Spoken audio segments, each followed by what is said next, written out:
So I have no empirical data to back this point, but I'm just speaking hypothetically, and this is based on my observation. And maybe there are studies out there which I'm not aware of. I am wondering if smoking and drinking contributes to poor intellectual development in our students. We can remember going through history and we saw where the slave masters, they used to use the stronger and bigger slaves to impregnate the female slaves. Why? Because they want to produce big strong babies.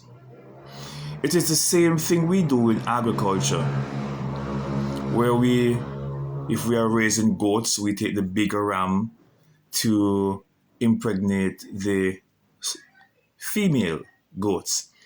We do the same with horses, we do the same with cows, and we do the same with pigs. We take the big boar to create offspring because we want to produce a bigger breed. And I'm wondering if the poor performance of our children is as a result of these men who are basically malnourished. Why do I say that? You see these men, and the first thing they do in the morning is they have a special, which is a cup with a boom or some other kind of alcoholic beverage in it. And they're smoking, not even breakfast. And during the day, they snack. Don't really want to cook. They spend $1,000 eating dry food for the day. A Shirley biscuit here, or drinking an orange juice there, or having another snack during the day, and then in the evening they might snack it out. When they could have easily cooked some food and have enough left over to serve them during the course of the day or in the afternoon.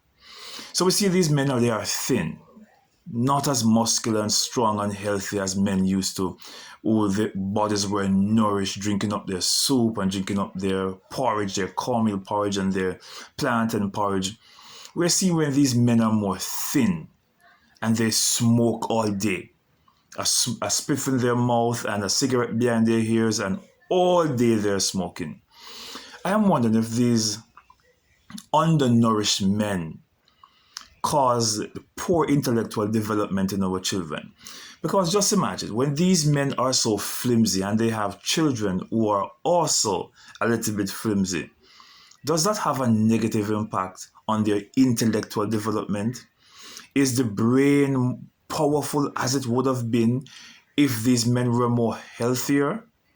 It forced me to wonder. I do not have the empirical data, but it forced me to wonder if the smoking and drinking of these men contribute to the poor educational performance we're seeing in our schools.